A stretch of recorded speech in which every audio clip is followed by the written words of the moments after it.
The height of the Occupy movement this fall, hundreds of protesters marched to the doorsteps of one of the city's wealthiest, including JP Morgan chief executive Jamie Dimon's home. On a recent interview he did with Fox Business, Mr. Dimon revealed he wasn't even there. That particular day, I was in Lebanon, Beirut, doing business over there, and it's probably safer over there, too. There's been a lot of talk about the 99% and, of course, the 1%. Well, today's specialist, and I'm with him, is all for the 100%. The idea of one set of rules for every American, equal opportunity, and sustainable capitalism with capital in it. Mike Mayo is not only a banking analyst, he's one of the most revered and followed banking analysts in the past few decades on Wall Street. One of the most influential for shareholders and one of the most beneficial to his firms. Mike is sporting today his 100% tie that his daughter made from him. You may know him from his book Exile on Wall Street. Let's see the tie real quick. There you go. You got that tie. So what does being the 100% mean to you, Mike? It means let's have an economic system that brings along the 100%, a system that's fair, a system where we hold people accountable with economic justice, where government works well with business and you have leadership and you don't have politics over economics. I think 100% would agree with those ideals. Do you agree with that idea? Well, it's a wonderful idea, absolutely. Now, Dylan is all about greedy bastards. Is there a particular greedy bastard that you think really should go at the moment, who's sort of still in power at the moment in the big banks? Well, on page 6 of my book, I talk about the chairman of Citigroup. And it really comes down to, it's not greedy or not in this case, it comes down to accountability. Who do we hold accountable? For last decade, Citigroup had the highest CEO compensation in place and the worst stock price performance among banks. Who was head of the compensation committee for most of that time? The chairman of Citigroup today. While he's been chairman of Citigroup, they've had all sorts of problems, and he's still overseeing a company that I feel has a rigged compensation package for senior executives. So we can talk about the housing crisis, the mortgage settlement, and everything else. I'm talking about here today in 2012. This is a person, the chairman of Citigroup, who should be gone.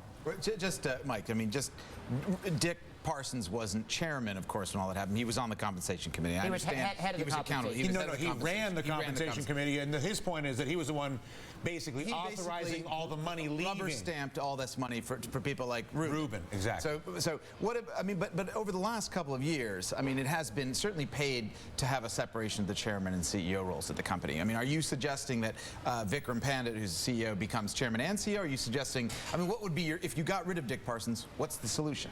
Get another chairman of Citigroup separate from Vikram Pandit. I applaud the separation of Citigroup's role of CEO and chairman, yet you need to have a chairman who can get the job done. This is a chairman who has not gotten the job done. By the way, there's a couple people on the board. Mike O'Neill would be one. There's some others. But by the way, I put out a note saying this, and not one investor came back and said, you're wrong, Mike. Several investors, major investors, go to work every day thinking about these issues, said, what's taking so long? He shouldn't be in place anymore. So all the company has to do is talk to the owners of the company or potential owners, and they'd come to the same conclusion. What would be the value to Wall Street, to the political environment, to the 100% movement, to Citigroup of displacing somebody like Mr. Parsons? The big issue, whether, and you know this, whether it's the Occupy Wall Street or other people on the outside, there's a view that our financial system is rigged. So if somebody's not getting the job done, by getting rid of someone at the top, and it's not like he has a choice. By getting rid of someone at the top, you send a signal. You send a signal to the other 200,000 Citigroup employees that will hold people accountable if you're not getting the job done. You send a signal to the rest of the banking industry, and you send a signal to the outsiders that business as usual has changed. And let's just take one step at a time. We start with Citigroup, where there's 500 companies in the Fortune 500. Let's go company by company, chairman by chairman, CEO by CEO, and hold people accountable. And very briefly, I want to get Jonathan here. What's your criteria? In other words, what would the criteria be that would get you to Richard Parsons in the first place specifically, and how might you look at other companies through that lens? Well, I mean, you look at the specific job that they've had. So one simple criteria I've always used is, what has the stock price done since a person's been CEO? How is compensation related to performance? So are they paying themselves a lot of money as the stock price goes down? That's a bad sign. That's a really bad sign. That's what Richard Parsons is guilty of. But no, what happened with Richard Parsons is that when he was head of the compensation committee, overseeing enormous payouts, that's when Citigroup had issues with Enron and WorldCom and analyst conflicts of interest, and the Japanese private bank had all sorts of issues. Then you had the housing crisis. With all these violations, they still paid a lot of people a lot of money. So the issue is, well, the big banks. It's a custom environment every time, basically. You know, but it's still taking place today. That's the point of my book, Exile on Wall Street, is that the culture still hasn't changed, and all these solutions amount to putting a Band-Aid on a broken leg. Yeah, I could not agree with that more. Jonathan, go ahead. Well then, Mike, is there anyone, I mean, you mentioned one name at Citigroup, but is there anyone else within the industry who meets your criteria, who could come in and not be a greedy bastard? And can that person succeed if the laws aren't there in order to help that person change the culture in Wall Street? Is it a person, or is it the law that needs to change?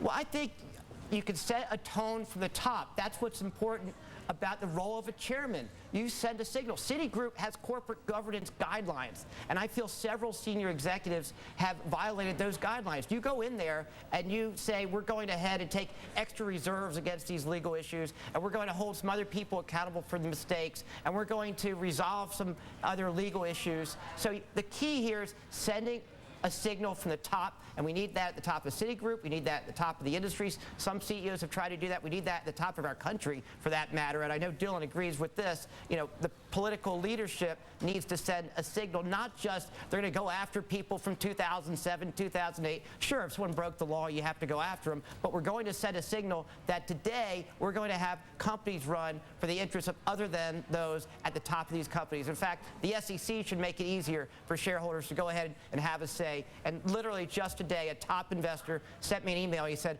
I'm giving up trying to influence these corporations because they're just run for managers. Right. I'm just going to be doing other things. Which is interesting when you think about that, because if you look at the political problem in America, at its root, I talk about money in politics, but that's really not all the way down to the root, right?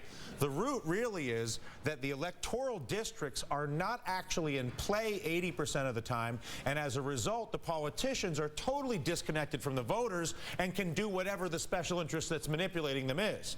In your world, the shareholder is increasingly disconnected from the management of the publicly traded company, which allows the management of the publicly traded company to continually be more abusive, more misaligned, not only with the company, with its employees, and with its shareholders. The more we have shareholders connected to management, the more they're connected. The more we have voters connected to politicians, the less we get this sort of contact. And it's interesting, I think frustrating for a lot of us, because we watch the current trends is to make people, shareholders and voters, less connected as opposed to more connected through all the things that we get frustrated by. So I thank you for teaching us. And the biggest surprise of my book, and I think you've heard this too, is not that the protester type says, we agree about all the abuses. It's that many investors, people on Wall Street, are fed up, and they say, you don't know the half of it. These people are getting away with way too much, and the few people that are really abusing the system are ruining it for the rest of us. And it's literally probably 20 or 30 guys or gals that are involved in the vast majority of the distortions that we're talking about, that millions of people and thousands of employees are paying the price for, the collaboration of the giant banks themselves, Fannie, Freddie, the ratings agencies, and a couple of others. And really the rest of the room on Wall Street is either out to lunch relative to what this is, or thinks they're doing something that is completely different than what this is. Your work is incredibly important, and we appreciate you're doing it, and you're being as public about it as you are, Mike. Thank you very much. And let's see your tie once on the way out. One more time. Be the 100%, my friends. Mike Mayo's daughter, when she clears child labor laws, will be available with her own line of fashion. We have a big announcement for you about the next leg of our 30 Million Jobs tour. We promised on Wednesday. Well, it's Wednesday. Next week, the college edition of the tour, and here's the schools that we are headed to beginning 1 week from today. A drum roll, if you don't mind. Thank you so much. On Wednesday of next week, we're off to the University of Kentucky with the simple goal of matching graduating students with jobs. It shouldn't be that hard, but you'd be surprised. Thursday, we're off to Ohio State to talk about the cost of college and how all that debt is preventing the necessary culture of experimentation that we need from our 18 to 28-year-olds. And finally, on Friday, we wrap up in the Windy City at the University of Chicago, the belly of the beast of the very thinking that Mike Mayo and myself have been criticizing. We are going in to find out what's going on over there and putting some of the capital back into capitalism. The 30 million jobs tour rolling on. We do hope you'll join us for the next edition of it. And after this, here, a break from all this heavy, weighty talk of politics and money for some sports. Biff Ratigan is back covering the new kid in town. Yes, Lynn Sanity has arrived at the DR show.